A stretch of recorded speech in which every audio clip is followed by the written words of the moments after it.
So back in 1979, the academic community at Cambridge University got this pretty massive shock. Oh, they were completely caught off guard. Right, because one of their most brilliant mathematical physicists, a man who was actually instrumental in the discovery of the quark, he did something nobody saw coming. He just walked away. Yeah, he resigned. Right at the absolute pinnacle of his scientific career, he packed up his office and went to a seminary to be ordained as an Anglican priest. Which is just completely countercultural. You have to remember, in those elite academic circles, especially in the hard sciences, the assumption was, and, it often still is, that as your understanding of physics grows, your need for theology is supposed to shrink. Like they're inversely related or something. Exactly. But for John Polkinghorne, the exact opposite was true. And that is exactly why we're looking at his work today for this deep dive, because, well, for so many of you listening, there is this quiet, almost suffocating tension when it comes to living in the modern world as a Christian. It's a very real pressure. It is. You walk into a hospital room, or maybe you sit in a university biology class, or you just read an article about some new astrophysical discovery, and there's this heavy, unspoken expectation that you have to make a choice. Right, a forced dichotomy. Yeah. On one side, you have the cold, hard, precise reality of modern science, and then on the other, you have your belief in a personal God. A God who actually answers prayer. Yes. Who works miracles, Yep. who is, intimately involved in the day-to-day grit of your life. And the cultural narrative just flat out tells you that those two things are mutually exclusive. It demands that you either check your brain at the door to hold on to your faith, or you check your faith at the door to take science seriously. Which is so frustrating. It is, but Polkinghorne's entire life was essentially a living refutation of that idea. So our mission for this deep dive is to just tackle that tension head on. We are diving into Polkinghorne's groundbreaking book, Science and Providence, God's Interaction with the World. It's a brilliant text. It really is. And we're also going to look at it alongside some really sharp evaluations from conservative evangelical theologians. And I want to be super clear up front, our goal here isn't to get bogged down in quantum equations just for the sake of, feeling smart. Right. No math tests today. Goodness. No, our goal is to see how modern science actually dismantles the idea of a cold mechanical universe. We want to explore how a Cambridge physicist can actually help you trust God more on a Tuesday morning when, your car won't start. Or when you're sitting in a sterile doctor's office just waiting on a terrifying diagnosis. Exactly. Yeah. So how does a theoretical physicist help us there? Well, what becomes so apparent when you read Polkinghorne is that science itself has actually moved past the idea of a clockwork universe. Okay, a clockwork universe. Let's start right there. Sure. Because even if we don't realize it, I think a lot of us still have this 19th century hangover when we think about how the world works. We picture this giant, rigid machine. Where did that specific view come from, and why is it so problematic for a Christian worldview? So, to understand the hangover, you really have to look at what we were drinking. Sir Isaac Newton gave us an incredible gift back in the 17th century with his laws of motion and universal gravitation. The apple falling from the tree, all that. Right. He showed us that the physical world is deeply orderly. But in the centuries that followed, especially the 18th and 19th centuries, philosophers and subsequent scientists, people like Pierre-Simon Laplace, they took Newton's mathematical laws and just extrapolated them into an entire encompassing worldview. So they took the science and turned it into a philosophy. Exactly. They looked at the predictability of the planets and the exactness of mathematical physics, and they concluded that the entire universe is nothing more than a giant, rigid, deterministic machine. So meaning everything is just cause and effect on this massive scale, like a cosmic game of billiards. That's a great way to put it. The cue ball hits, the balls scatter, and if you just knew enough math, you could predict exactly where every single ball would end up. That is the exact analogy they used. Laplace famously argued that if a supreme intellect, what we now usually call Laplace's demon, if it knew the precise location and momentum of every single atom in the universe at one specific moment. Just a snapshot of everything. Right, a complete snapshot. And if it understood all the forces acting upon those atoms, then the future would be just as certain as the past. Every single event is mathematically predetermined from the first strike of the cue ball. Wow.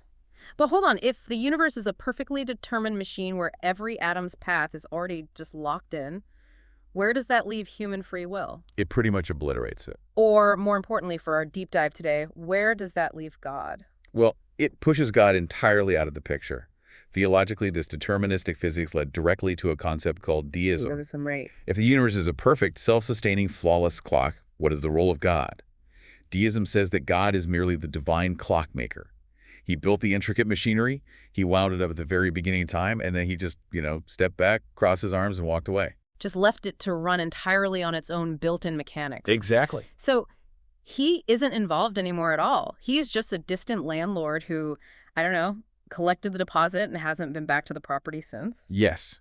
And consider the practical implications of that for your daily life. In a deistic universe, God does not intervene.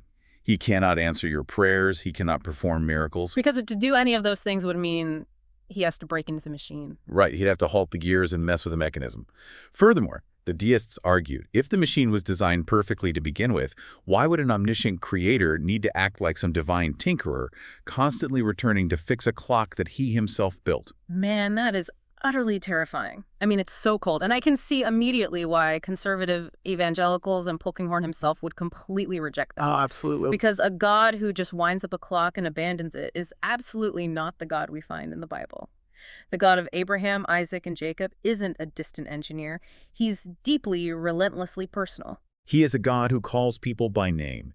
He rescues slaves from Egypt. He judges nations. He forgives sins. He heals the sick. He comforts the brokenhearted. He actively delivers his people. Yes. Now let's just look at the absolute center of the Christian faith. It hinges on the historical physical reality of the incarnation, the death, and the bodily resurrection of Jesus Christ. If deism is true, the resurrection never happened. Because the universe is a closed box and dead bodies stay dead. Exactly. So how does Polkinghorne take a sledgehammer to this clockwork universe? Does he just start quoting Bible verses at the secular physicists? No, and that is what makes his work so potent. He rejects the deistic view from within the realm of physics itself. He argues that the picture of the divine clockmaker, who occasionally interferes to adjust the hands of a ticking clock, is not only terrible theology, it is obsolete science. Oh, wow. So the science itself is outdated. Completely. He insists that God's relationship with the world has to be continuous. God isn't an occasional capricious visitor to his own creation. He is the continuous sustainer of it. Is there a specific biblical framework the sources point to that captures that idea of continuous involvement? Because I want to make sure we're really grounding this in Scripture before we get into the heavy quantum physics stuff. Yes, the sources highlight a really fascinating verse that captures this dual reality of human action and divine sustenance. It's Proverbs 16.9. Okay, Proverbs 16.9. In English, it usually reads something like, "The heart of man plans his way, but the Lord establishes his steps." Right, very famous verse. But when you dig into the original Hebrew, the contrast is just profound. Ooh, break the Hebrew down for us, because those linguistic nuances usually hide the best insights. Okay, so the Hebrew word used for a man who plans or devises is hasab. It literally means calculation, fabricating, or inventing. Asab. Okay. It is a word that's completely full of human agency. We calculate our moves. We make real, free choices about our careers, our relationships, our daily routines. But then the second half of the verse says the Lord establishes or directs his steps. And what's the word there? The Hebrew word there is kun, which implies ordering, preparing, making firm, or sustaining. I love that. So we do the calculating, the hasab, but God is constantly doing the establishing, the kun. Exactly. It's a picture of simultaneous action. We aren't robots. We are making real significant choices, but God is actively ordering reality underneath and around those choices. It perfectly captures the classic evangelical doctrine of providence, doesn't it? God doesn't just watch us plan from a distance. He actively orders the steps. But he does it in a way that doesn't obliterate our human calculating, our hasab. Yes, that's exactly right. Okay, let me try out an analogy here just to see if I'm wrapping my head around this. If the universe isn't a pre-programmed player piano where every single note is predetermined by a punched paper roll, what is it? Is it more like, I don't know, a jazz band where God is the band leader? Let's test that analogy. In a player piano, there's zero freedom. The paper roll dictates every single strike of the keys. Right, the piano is just a mechanism carrying out a predetermined script. But in a jazz band, you have structure. There is a chord progression, a tempo, a key signature. But within that structure, there is genuine freedom, improvisation, and responsiveness. Yeah, they're riffing off each other. The band leader sets the direction, sustains the rhythm, and guides the ultimate outcome of the piece. But the musicians are truly playing. They have real agency. The notes aren't written down in advance. Polkinghorne is arguing that modern science reveals a universe that operates much more like that jazz band. And if you are listening right now, the takeaway should be an overwhelming sense of comfort. God isn't just an explanatory surplus, a handy label we slap on things that science just hasn't figured out yet. He is the active band leader of your life. His relationship with your world is continuous and profoundly consistent. And that leads to the monumental shift in 20th century science. How did physics actually move from the player piano to the jazz band? This is where Polkinghorne's expertise as a quantum physicist really comes to the forefront. Let's get into it. He explains that the deterministic, rigid billiard ball universe of the 19th century has been completely shattered by empirical evidence. Okay, let's get into the heavy stuff. When we talk about quantum mechanics and chaos theory, my mind immediately goes to, science fiction movies, Ant-Man or something. But this isn't fiction. This is the bedrock of how physical reality actually works. What did physicists discover that broke the clockwork machine? They discovered that at the very smallest levels of reality, the quantum level of atoms and subatomic particles, and at the highly complex macroscopic levels of reality, which is what we study in chaos theory, the universe is simply not strictly predictable. It's not deterministic. Exactly. There's an intrinsic fundamental flexibility built into the physical world. Polkinghorne famously summarized this by saying we are no longer scientifically condemned to a universe of frozen being. Instead, we live in a universe endowed with becoming. Frozen being versus becoming. That is a massive philosophical shift. It changes everything. Because becoming implies growth, unscripted potential, and openness to the future. Right. Think about chaos theory.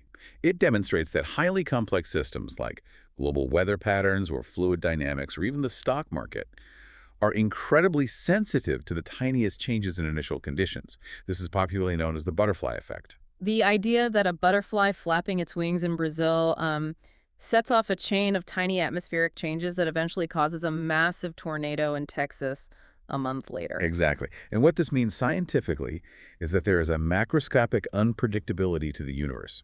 No matter how powerful a place's demon is, it cannot predict the weather a month in advance because it cannot possibly account for every butterfly, every breath of wind, every microscopic fluctuation. So the future of that system is genuinely open. It is not locked in. It's not. And Polkinghorne proposes something deeply provocative here. He suggests that it is precisely within these flexible, open spaces of chaotic systems, what he calls causal joints, that God can act providentially in the world. Wait, so instead of God having to reach his hand into the clock and, snap a metal gear to make a miracle happen, he is operating within the natural flexibility, these causal joints that he himself designed into the system. That is the core of his theory. Polkinghorne calls this top-down causation, or the input of active information. Okay, I need you to break that down. What does active information actually mean in physics? Because usually when I think of God acting, I think of raw power. I think of energy. And that is the exact problem Polkinghorne is trying to solve. In physics, there is the first law of thermodynamics, the conservation of energy.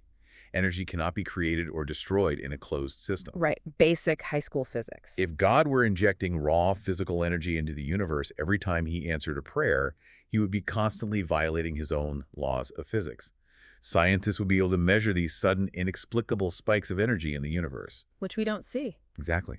But Polkinghorne argues that God doesn't need to input energy. He inputs information. How does information change a physical outcome without adding energy?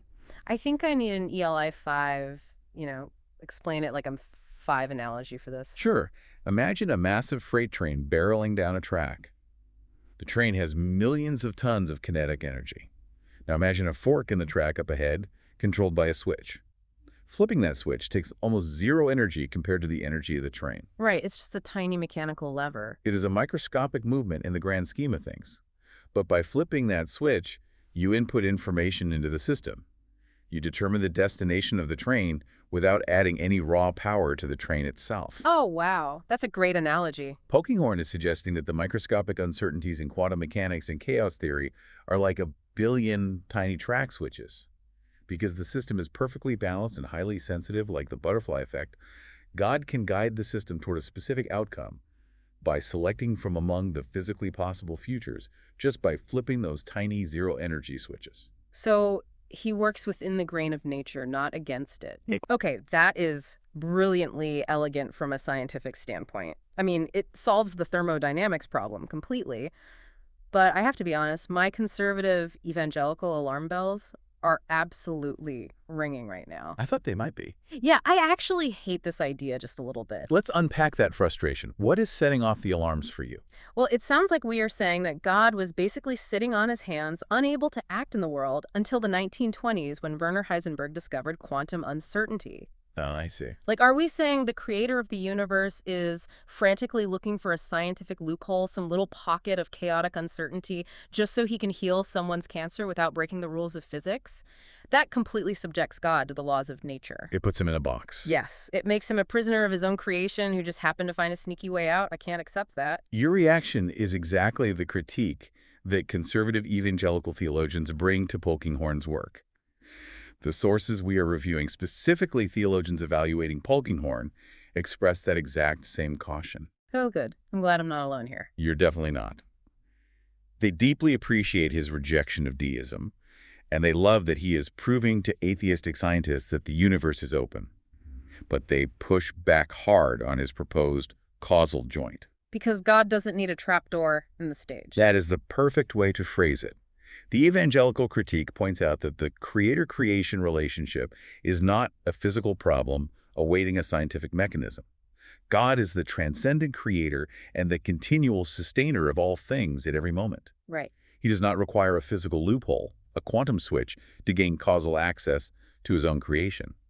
If you think of God as the author of a play, Shakespeare doesn't need to write a physical trapdoor into the script to change Hamlet's mind. Because Shakespeare writes the entire reality of the play from the top down. Precisely. So the laws of physics are just our human mathematical description of how God normally runs the world. They aren't a cage that God is locked inside of. Theology has to set the agenda here, not contemporary physics. That is the crucial distinction. While Polkinghorne's model of active information is a brilliant philosophical tool that forces secular scientists to admit that divine action is logically possible without violating physics. Which is helpful, apologetically. Very helpful. But evangelicals maintain that God is simply not constrained by it. The evangelical sources suggest a much more robust, historically grounded way to frame God's action, breaking it down into 3 distinct tiers. Let's walk through those 3 tiers because I think this is intensely practical for how we view our daily lives, our answered prayers, and our suffering. What is tier 1? The first tier is ordinary providence. This is God accomplishing his purposes through created means and stable, natural regularities. The rain falls, the tectonic plates shift, the crops grow, the earth orbits the sun. The stuff that just happens every day. Right. But God is completely active in this, sustaining it all moment by moment. But he is doing it through normal creaturely scientific causation. It makes me think of the book of Acts, where Paul tells the crowds that God shows his goodness by giving us rain from heaven and fruitful seasons. A meteorologist can explain the exact water cycle of condensation and precipitation, but the Bible says that physical process is God's active, ordinary providence. He is doing the watering. Exactly. Okay, what is tier 2? Tier 2 is special providence. This is God ordering particular specific events, like answering a prayer for financial provision or causing a fortuitous meeting between 2 people or a specific medical healing. The moments where things just line up too perfectly to be coincidence? Yes. In these instances, God providentially guides events to a deeply meaningful end, whether or not we can identify the unusual natural processes involved. He might be using the quantum jazz band, or he might just be orchestrating normal events with perfect timing. And the third tier? The third tier is miracles. And this is where evangelicals part ways with anyone trying to squeeze God entirely into a physics equation. Miracles were when God acts extraordinarily and perceptibly in redemptive history in a way that is simply not reducible to ordinary creaturely causation or quantum switches. Like the virgin birth? Yes, the multiplication of the loaves and fishes, the resurrection of Jesus Christ. God isn't using a chaotic loophole here. He is acting directly, visibly, and sovereignly as the Lord of creation to reveal his glory. So we can celebrate Polkinghorne for proving to the scientific world that the universe isn't a closed box, but as Christians, we don't limit God's action to only what quantum mechanics allows. He is bigger than the box. He built the box. And this brings us to a beautiful theological reframing that Polkinghorne does offer, which evangelicals completely embrace. If we aren't looking at natural law, gravity, thermodynamics, electromagnetism as a cage, how should we look at them? That's a great question. Polkinghorne argues that the laws of nature are actually physical signals of God's reliability. Wow. Think about the emotional weight of that. The fact that gravity holds your feet to the floor or that the sun rises every single morning isn't just a matter of orbital mechanics. It is a daily, physical testimony to God's steadfast character. It really is. I like to think of it like waking up to a fresh cup of coffee made by your spouse every single morning. The first day it happens, it's a nice surprise. But when it happens every single day for 30 years, it's not a cold, mechanical routine. It's a deeply reliable, intentional rhythm of love. The predictability is the point. That is a wonderful analogy. The order discerned by science is the divine steadfastness made physically manifest. And if we dive into the biblical text, this concept is woven into the very fabric of Scripture. Let's look at the creation account in Genesis 1. Okay, taking it all the way back. The text begins with the earth described as tohu vavohu. Tohu vafohu. It's often translated as formless and void, right? Unformed potential, essentially utter chaos. Yes, deep, watery chaos. And what does God do? Through his repeated speech acts the Hebrew wayomer, and God said he brings order, structure, rhythm, and beauty out of that chaos. He separates the light from the dark, the land from the sea. Right.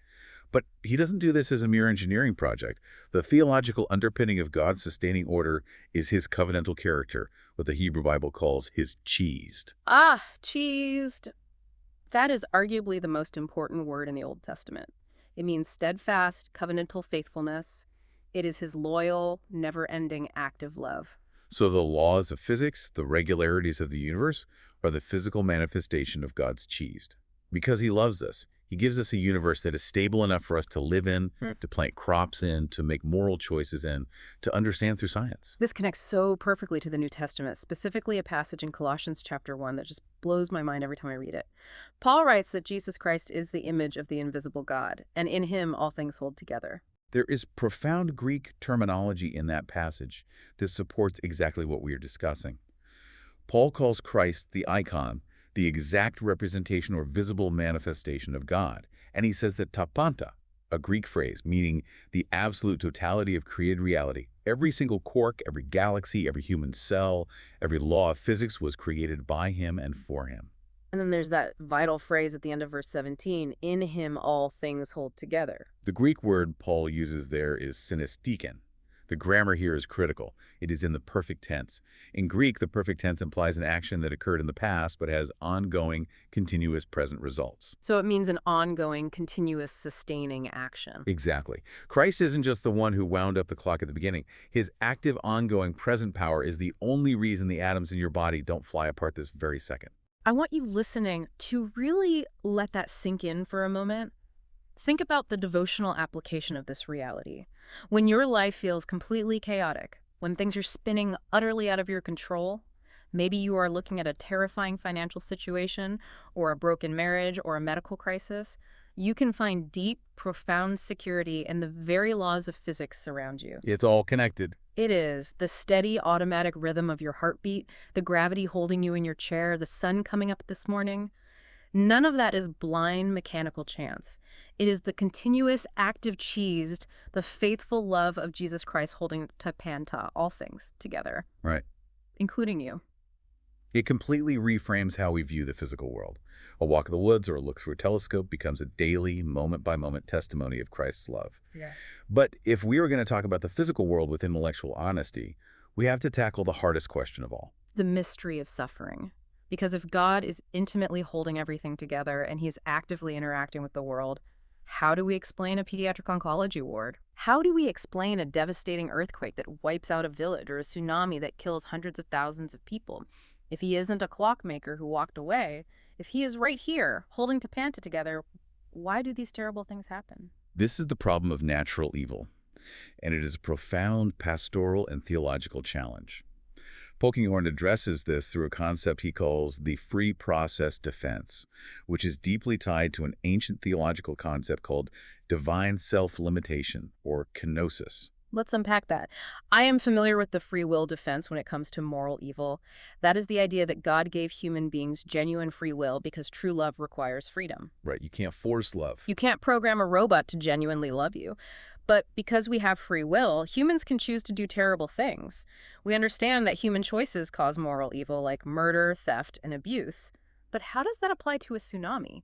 A tectonic plate doesn't have a moral will. It can't choose to be evil. Polkinghorne takes the logic of the free will defense and extends it to the physical creation itself. He argues that just as God gave humans moral freedom, he gave the physical creation the freedom to make itself. God exercised voluntary kenosis, which means self-emptying or self-limitation. Kenosis, okay. He granted the physical universe a measure of autonomy to explore its own potential through physical and biological processes over time. Okay, so the argument is that a universe that is allowed to grow, adapt, and become itself is inherently better, more beautiful, and more glorifying to God than a universe that is just a static, frozen diorama, a cosmic puppet theater, as Polkinghorne puts it. Precisely. Polkinghorne writes, God didn't produce a ready-made world. The Creator has done something cleverer than this, making a world able to make itself. But there's a cost to that. A tragic cost. The very same physical processes that allow for life, beauty, and adaptation also inevitably produce natural hazards. The exact same tectonic plate movements that regulate the Earth's carbon cycle and make the planet habitable for humanity also build up pressure and cause devastating earthquakes. It's two sides of the same coin. Yes, the exact same cellular mutations that allow for biological adaptation and immune system development can also go awry and result in cancer. So Polkinghorne is saying that God wills neither the act of a murderer nor the incidence of cancer, but he allows both to happen in a world to which he has granted the profound freedom to be itself. Yes, the suffering is not a sign of God's absence, nor is every disaster a direct, targeted punishment. It is the tragic, agonizing, unavoidable cost of a universe endowed with the freedom to evolve and realize its own potential. And this scientific perspective actually resonates deeply with the Apostle Paul's view of the physical world in Romans chapter 8. Oh, Romans 8.1923, this is where Paul says that the creation itself is groaning. The Greek terminology Paul uses here is incredibly evocative. He uses the word ktisis for creation, referring specifically to the physical non-human world. And he says this ktisis was subjected to matiotes, which translates to futility, frustration, or transience. It means the world is not how it is supposed to be. Or rather, it hasn't reached its final destination yet. Paul says it is groaning in birth pangs. And birth pangs are incredibly painful. They are violent, but they are purposeful. They are leading to new life. Exactly. The physical world is experiencing the painful structural reality of an open, developing system. It is vulnerable to decay, it involves suffering, but it is moving toward an ultimate divine transformation. But wait, I have to throw a flag on the play here from a conservative evangelical perspective. Throw it. We have to be incredibly careful here. We cannot say that God is just sitting back on the sidelines watching the world suffer because he tied his own hands with this free process. That makes God sound entirely passive, like he wants to help, but physics won't let him. You are absolutely right to raise that safeguard, and the evangelical theologians reviewing Polkinghorne raise the exact same point. They push back on the idea that divine self-limitation means God is ever unable to intervene. God remains totally sovereign. He is neither the author of evil nor is he a helpless observer of it. Right, the biblical data does not let us off the hook that easily. We can't just blame the tectonic plates and excuse God from the room. There's a deep, unsearchable mystery here called divine concurrence, where God's sovereign providence and the genuine freedom of creation operate at the exact same time. The ultimate defining example of divine concurrence is the cross of Jesus Christ. Look at Acts 2:23. Peter's preaching to the crowds in Jerusalem, and he says, "This Jesus, delivered up according to the definite plan and foreknowledge of God, you crucified and killed by the hands of lawless men." Think about the tension in that one sentence. According to the definite plan of God, meaning God is entirely sovereign, this was his exact purpose and providence from before the foundation of the world, and you crucified and killed by the hands of lawless men, meaning the human beings were acting in total, uncoerced freedom and bear the full moral responsibility. Yes, God governed the event without coercing the evil actions. It is the ultimate mystery of the Christian faith. God respects the freedom of his creation, but he does not surrender his sovereignty over it. He weaves even the darkest evils into his redemptive tapestry. And most importantly, when we face the mystery of suffering, the Christian answer is not merely a philosophical defense about plate tectonics. No, the answer is profoundly personal. Because God didn't just watch the suffering of his free process world from the safety of heaven. No, he didn't. And Jesus Christ, the Creator, entered into the chaos. He became flesh. He subjected himself to the laws of physics, to nerve endings, to pain. He was broken, he bled, and he died.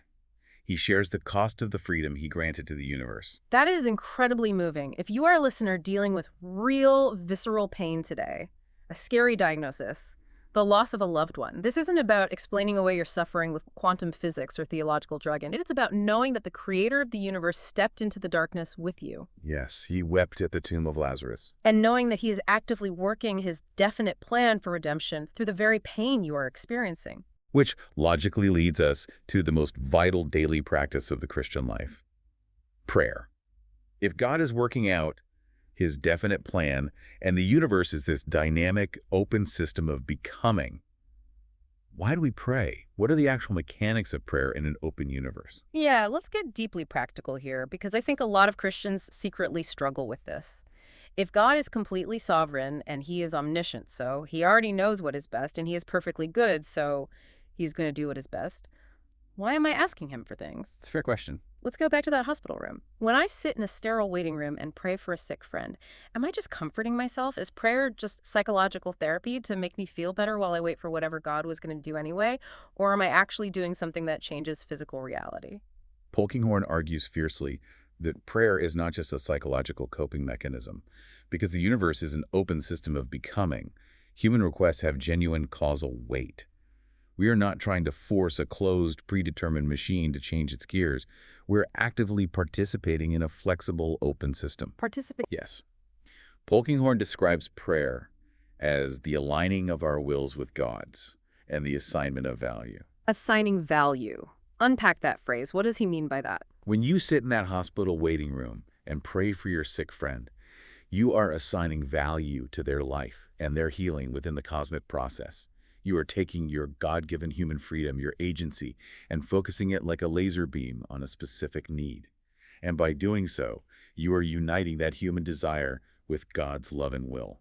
So we aren't trying to change God's mind. We aren't nagging him as if he didn't care about our friend until we bothered him enough. We are actually opening a door in the physical and spiritual realm that allows God to act in a way that respects the freedom of the universe. That gets to the heart of it. Because God operates fundamentally through love, he desires partnership. He doesn't want to just dictate reality. He wants to co-create it with his image bearers.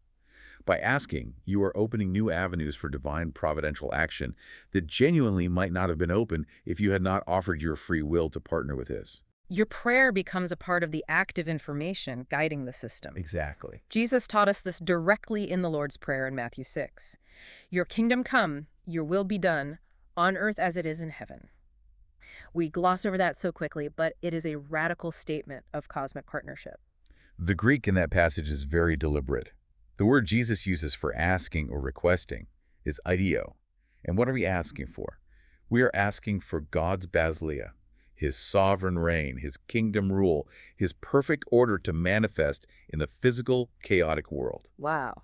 Jesus didn't give us a mantra to calm our nerves. He gave us a mechanism to shape reality in partnership with the Creator. So what does this all mean for your prayer life today? It means when you sit in your living room or your car or that hospital waiting room and you ask God for provision or healing or wisdom, your words possess actual causal weight. They matter. You aren't whispering into a void. You are engaging in a living relationship with a Father who purposely designed the physics of the universe with enough flexibility to respond to the cries of his children. It should inspire us to pray boldly yet humbly.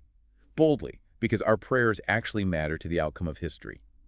Humbly, because we recognize that we are asking the infinitely wise, loving bandleader to direct the song, trusting that he sees the whole score while we only see our single measure.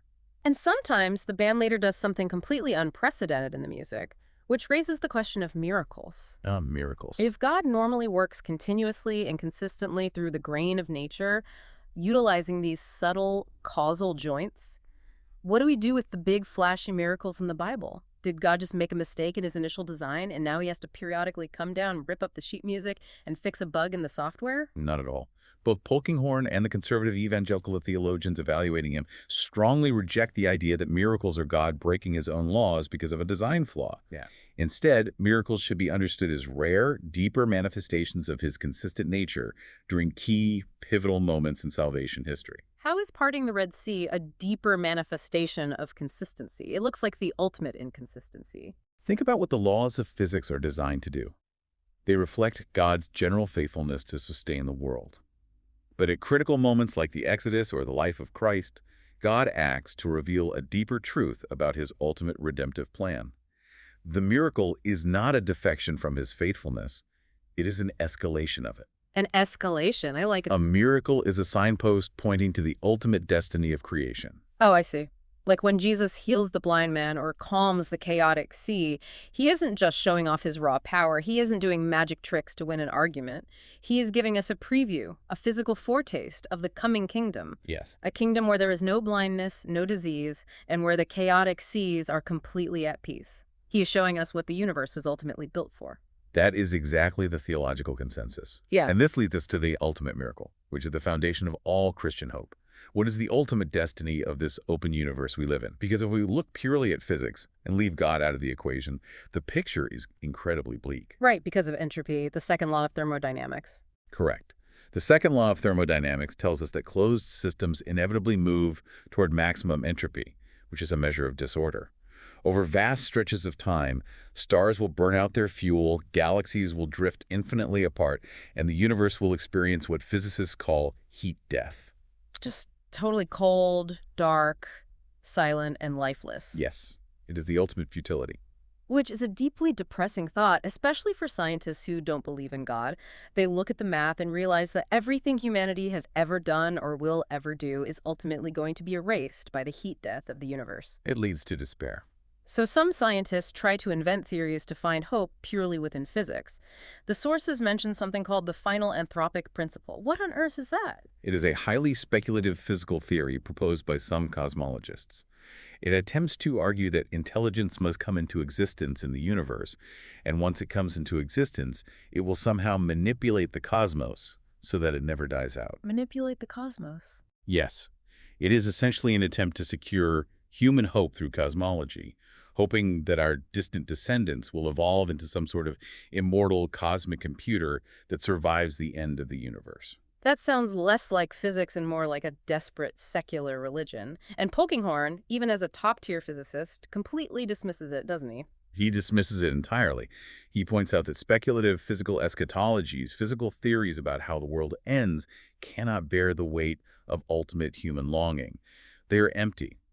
Our hope does not rest in extrapolated physical processes, and it certainly doesn't rest in human technological progress. Real hope can reside only with the Creator. This is what theologians call the Christological hope, and the evangelical assessment completely agrees with Polkinghorne here. Our hope rests entirely, exclusively on the historical bodily resurrection of Jesus Christ. The resurrection is the defining miracle of reality. Polkinghorne argues that neither quantum mechanics nor chaos theory explains Christ's resurrection. It wasn't a quantum fluctuation.